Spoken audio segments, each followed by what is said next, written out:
नमस्कार दोस्तों, मेरा नाम है सोनू और आप देख रहे हैं हमारा हिंदी यूट्यूब चैनल हिटसन। तो आज का हमारा जो टॉपिक है इसमें हम कोपा ट्रेड का थ्योरी का प्रीवियस ईयर का क्वेश्चन पेपर सोल्व करने वाले हैं। यहाँ आप देख सकते हैं हमारे पास 2017 का जो एक क्वेश्चन पेपर है जिसे हम इस वीडियो में सोल्व करेंगे। और आपको मैं एक और बात बता देता हूँ, ये जो हमारा वीडियो है, ये जो हम क्वेश्चन पेपर सोल्व कर रहे हैं, ये अब तक का हमारा जो तीसरा क्वेश्चन पेपर है। इससे पहले हम कोपा ट्रेड के थ्योरी के 2 क्वेश्चन पेपर और सोल्व कर चुके हैं। अगर आपने उन्हें नहीं देखा है तो कोपा जो थ्योरी की जो प्लेलिस्ट है हमारे यूट्यूब चैनल पर, वहां पर जाकर के आप उसे देख सकते हैं। और अगर आपको इस पेपर की पीडीएफ चाहिए तो आप भारत स्किल्स की वेबसाइट से जाकर के इसे डाउनलोड कर सकते हैं, क्योंकि हमने इसे वहीं से डाउनलोड किया है। तो चलिए शुरू करते हैं वीडियो को बिना ज्यादा समय लिए। सबसे पहला प्रश्न है, डैश स्टेटमेंट का उपयोग करते हुए आप किसी विशेष स्थिति की जांच कैसे करते हैं।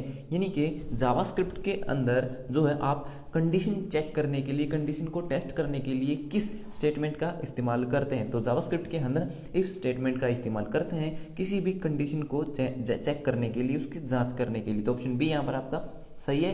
दूसरा प्रश्न है, किसी एरे ऑब्जेक्ट की डैश विधि एक एरे से एलिमेंट को जोड़ती या हटाती है। तो वो कौन सी विधि, वो आपकी स्प्लाइस विधि होती है, जिसके माध्यम से हम एरे से एलिमेंट को जोड़ सकते हैं और उसको हटा भी सकते हैं। तो ऑप्शन जो डी है यहाँ पर आपका सही है। तीसरा प्रश्न है, जावास्क्रिप्ट एंटिटीज डैश से शुरू होती हैं तथा डैश पर समाप्त होती है। तो जावास्क्रिप्ट की जो एंटिटी होती हैं वो एम्परसेंड से शुरू होती हैं और सेमीकोलन पर खत्म होती हैं। तो ऑप्शन जो डी है यहाँ पर आपका सही है।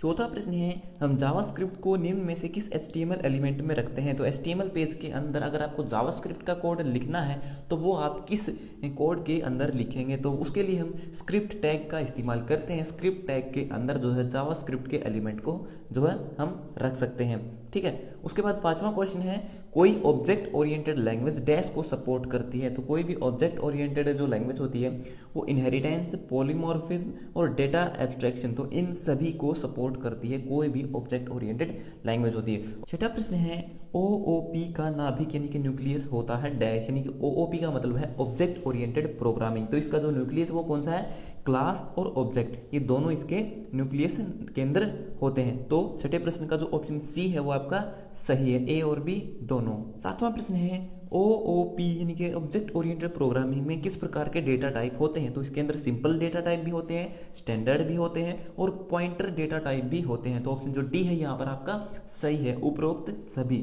आठवां प्रश्न है, सी सिंटैक्स में निम्न के द्वारा त्रुटियां ज्ञात की जाती है। तो सी प्रोग्रामिंग लैंग्वेज के अंदर जब भी आप कोड लिख देते हो तो उस कोड के अंदर कहाँ गलती है, कहाँ एरर है, उसको चेक करने के लिए हम किसका इस्तेमाल करते हैं। तो उसके लिए हम कंपाइलर का इस्तेमाल करते हैं। तो आठवें प्रश्न का जो ऑप्शन ए है आपका सही है। और कंपाइलर क्या है, ये एक सिस्टम सॉफ्टवेयर है। नौवां प्रश्न है, टैली पैकेज निम्न में से किसके द्वारा विकसित किया गया था। तो टैली जो पैकेज है वो टैली सॉल्यूशंस के द्वारा बनाया गया था। तो नौवें प्रश्न का ऑप्शन बी यहाँ पर आपका सही है।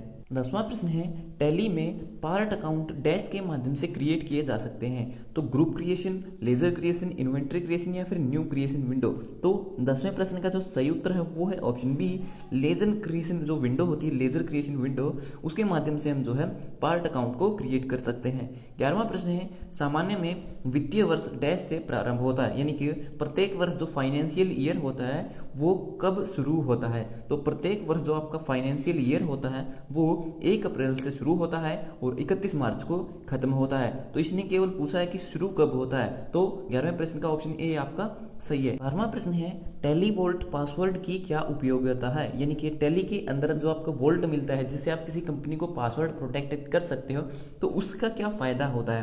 तो इस प्रश्न का सही उत्तर है ऑप्शन सी, यह कंपनी सिलेक्ट लिस्ट में कंपनी का नाम नहीं दिखाई देने देता, यानी कि उसका नाम प्रदर्शित नहीं करता। यानी कि कंपनी जब टैली को ओपन करते हो तो उसके अंदर बहुत सारी आपको कंपनी पहले जो आपने बनाई हुई वो दिखाई देती है। तो वो आपको जिस टैली पर आपने पासवर्ड लगाया हुआ है वो आपको वहां पर उस लिस्ट में दिखाई नहीं देगी। ठीक है।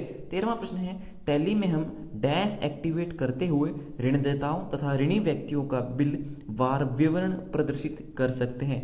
तो किसके माध्यम से कर सकते हैं। तो इस प्रश्न का जो सही उत्तर है वो है option B, maintain bill wise detail, यानी कि जो बिल की जो डिटेल है वो हम बिल वाइज कर सकते हैं, यानी कि जो डिटेल है उसको मेंटेन करने के लिए हम बिल वाइज डिटेल को मेंटेन करेंगे। ठीक है। तो 13वें प्रश्न का ऑप्शन बी यहाँ पर आपका सही है। अगला प्रश्न है सस्पेंस अकाउंट ग्रुप को डैश के अंतर्गत परिभाषित किया जा सकता है। तो सस्पेंस अकाउंट जो होता है उसको किसके अंदर रखा जाता है? तो सस्पेंस अकाउंट को लायबिलिटीज के अंदर रखा जाता है। तो इस प्रश्न का सही उत्तर है ऑप्शन सी। 15वां प्रश्न है टैली के गेटवे में एमआरपी फीचर को एक्टिवेट करने के लिए सबसे पहले निम्न में से कौन सी कुंजी दबानी पड़ती है? तो एमआरपी फीचर को एक्टिवेट करने की शॉर्टकट की कौन सी है? तो उसके लिए हम जो है F12 यानी कि जो आपकी फंक्शन 12 की होती है उसका इस्तेमाल करते हैं। तो 15वें प्रश्न का ऑप्शन बी आपका सही है। उसके बाद है 16वां प्रश्न जॉब कास्टिंग एक्टिवेट करने के लिए निम्न में से किस विकल्प को एक्टिवेट करना पड़ेगा? तो जॉब कास्टिंग के लिए हमें मेंटेन कॉस्ट सेंटर और ऑप्शन जो बी है use cost centre for job casting, ठीक है, इन दोनों में से किसी भी ऑप्शन को जो है हम ऑन कर सकते हैं, उसको सेलेक्ट कर सकते हैं, एक्टिवेट कर सकते हैं, ठीक है। तो 16वें प्रश्न का ऑप्शन सी आपका सही है। 17वां प्रश्न है निम्न में से किस उत्पाद की इंटरनेट पर खरीदारी करना लोगों को सर्वाधिक असुविधाजनक लगने की संभावना है? यानी कि इनमें से कौन सी चीज है जिसे लोग इंटरनेट पर खरीदना पसंद नहीं करते हैं? तो बुक्स भी हम खरीद लेते हैं, मूवीज भी हम खरीद लेते हैं, यूट्यूब पर आपने देखा होगा मूवीज आपको मिलती हैं, तो मूवीज भी हम परचेज कर लेते हैं। लेकिन जो आपका फर्नीचर होता है तो इंटरनेट पर बहुत कम लोग होते हैं जो फर्नीचर को खरीदना पसंद करते हैं। तो ऑप्शन जो आपका बी है यहाँ पर आपका सही है। 18वां प्रश्न है निम्न में से क्या ई कॉमर्स की विशेषता है? तो ई कॉमर्स की क्या विशेषता है? मार्केटिंग भी है, एडवर्टाइजमेंट भी है और वेयर हाउस भी होता है, ठीक है। तो ऑप्शन जो डी है यहाँ पर आपका सही है। वेयर हाउस क्या होता है? जहां मान लीजिए आपने इंटरनेट से कोई प्रोडक्ट खरीदा तो जो सेलर था, जैसे कि अमेजोन से हमने कोई प्रोडक्ट परचेज किया तो जो सेलर जो बेचने वाला था उस सामान को, वो अमेजोन जो वेबसाइट है उसका कहीं ना कहीं किसी शहर में वेयर हाउस होगा, वहां पर उस प्रोडक्ट को जमा कराएगा जाकर के जिसने उस वहां पर बेचा था। तो वेयर हाउस से वो प्रोडक्ट फिर आपके घर पर आएगा उसकी पैकिंग होने के बाद, ठीक है। तो प्रोडक्ट पहले कहाँ आता है? वेयर हाउस में आता है और उसके बाद आपके घर तक पहुंचता है सेलर से, ठीक है। 19वां प्रश्न है कंप्यूटर सिक्योरिटी के स्तंभ हैं। तो कंप्यूटर सिक्योरिटी के इनमें से कौन कौन से ऑप्शन स्तंभ है, यानी कि कंप्यूटर सिक्योरिटी के लिए कौन कौन सी चीजें जरूरी है? तो कॉन्फिडेंशियलिटी भी जरूरी है, इंटीग्रिटी भी जरूरी है और अवेलेबिलिटी भी जरूरी है। तो उपरोक्त सभी इसका सही उत्तर है। 20वां प्रश्न है ई कॉमर्स में निम्न में से क्या इंटरनेट इंटरफेस पर्सपेक्टिव नहीं है? तो ई कॉमर्स, तो इनमें से कौन सा जो एक ई कॉमर्स का प्रकार नहीं है? तो बिजनेस टू बिजनेस भी होता है, बिजनेस टू कंज्यूमर या कस्टमर भी होता है और ऑप्शन डी आपका कस्टमर टू कस्टमर या फिर कंज्यूमर टू कंज्यूमर भी होता है। तो इसका जो ऑप्शन सी है वो बिल्कुल सही है, ठीक है। C4B इस प्रकार का कोई भी जो है ई कॉमर्स पर्सपेक्टिव नहीं होता है। 21वां प्रश्न है SSL निम्न में से किसके लिए प्रयुक्त होता है? तो SSL की फुल फॉर्म होती है आपकी सिक्योर सॉकेट लेयर, यानी कि कोई भी वेबसाइट, आप किसी भी वेबसाइट पर जाते हो या फिर किसी वेबसाइट आप खुद वेबसाइट बनाते हो तो आपको जो है एक SSL का सर्टिफिकेट लेना पड़ता है जिससे आपकी जो वेबसाइट है वो सिक्योर हो जाती है, ठीक है। तो SSL का मतलब होता है सिक्योर सॉकेट लेयर, ठीक है। और जो भी वेबसाइट आप किसी वेबसाइट पर जाओगे अगर उसके जो स्टार्टिंग में जो उसका आपने देखा प्रोटोकॉल लिखा होता है HTTP, ठीक है, HTTP है आपकी वेबसाइट शुरू होती है, अगर वेबसाइट के शुरुआत में HTTPS लिखा हुआ है तो उस वेबसाइट को SSL का सर्टिफिकेट है, और अगर S नहीं लिखा हो केवल HTTP से शुरू हो रही है तो उस वेबसाइट के जो है SSL का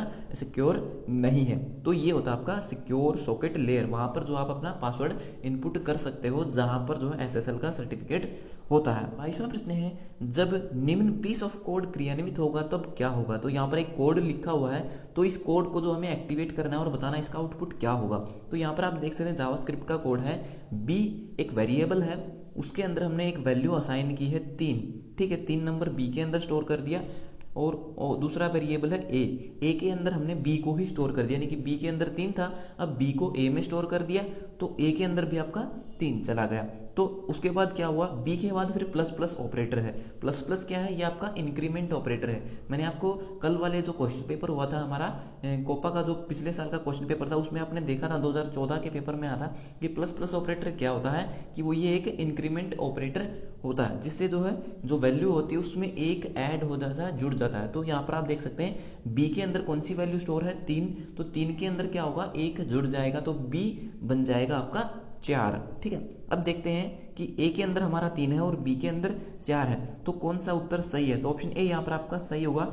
ए में 3 अंतर्विष्ट होते हैं तथा बी में 4 अंतर्विष्ट होते हैं। तो ए के अंदर 3 वैल्यू स्टोर है और बी के अंदर 4 वैल्यू स्टोर हो गई, क्योंकि बी के अंदर स्टार्टिंग में 3 थी लेकिन बाद में उसको इंक्रीमेंट कर दिया प्लस प्लस ऑपरेटर के माध्यम से। तो इसलिए 22वें प्रश्न का ऑप्शन ए आपका सही है। 23वां प्रश्न है, पहला वेब ब्राउजर डैश था। तो दिए गए ऑप्शन में से कौन सा ऐसा वेब ब्राउजर है जो सबसे पुराना है। तो जो आपका नेटस्केप नेविगेटर है वो सबसे पहला वेब ब्राउजर था दिए गए ऑप्शन के अनुसार। 24वां प्रश्न है, NaN निम्न में से किसके लिए प्रयुक्त होता है, यानी कि NaN की फुल फॉर्म क्या है। NaN का मतलब होता है नॉट ए नंबर। तो ऑप्शन जो बी है यहाँ पर आपका सही है। 25वां प्रश्न है, डैश जावास्क्रिप्ट को क्लाइंट साइड जावास्क्रिप्ट भी कहा जाता है। तो जो आपकी नेविगेटर जावास्क्रिप्ट होती है उसे क्लाइंट साइड जावास्क्रिप्ट कहते हैं। 26वां प्रश्न है, डैश जावास्क्रिप्ट को सर्वर साइड जावास्क्रिप्ट भी कहा जाता है। तो सर्वर साइड कौन सी होती है, जो आपकी लाइव वायर जावास्क्रिप्ट होती है उसे सर्वर साइड जावास्क्रिप्ट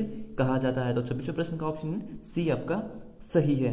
27वां प्रश्न है, कंपाइलर एक डैश होता है। तो कंपाइलर मैंने आपको बताया था सी प्रोग्राम के अंदर, सी लैंग्वेज में जब आप कोड लिखते हो तो उसको चेक करने के लिए, उसकी एरर को चेक करने के लिए हमें जो है कंपाइलर की जरूरत होती है। तो कंपाइलर क्या है, एक सिस्टम सॉफ्टवेयर होता है। तो 27वें प्रश्न का ऑप्शन सी आपका सही है। 28वां प्रश्न है, जावास्क्रिप्ट तथा जावा के नाम एक समान क्यों है, यानी कि जावास्क्रिप्ट और जो आपकी जावा लैंग्वेज है इन दोनों के जो नाम है वो एक जैसे क्यों दिए गए।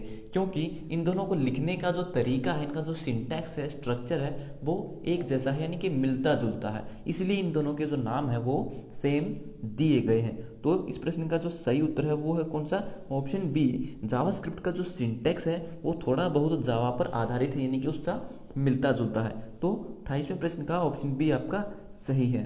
29वां प्रश्न है, हेलो वर्ल्ड लिखने के लिए उपयुक्त जावास्क्रिप्ट क्या है। तो हेलो वर्ल्ड लिखने के लिए सही जावास्क्रिप्ट कोड कौन सा होगा। तो इसके लिए हम जो है डॉक्यूमेंट डॉट राइट, ठीक है, कोड लिखेंगे, उसके बाद ब्रैकेट के अंदर हेलो वर्ल्ड लिखेंगे, ठीक है, डबल कोट के अंदर। तो आउटपुट में हमारा जो है हेलो वर्ल्ड आ जाएगा ब्राउजर पर, जो हमें दिखाई देगा।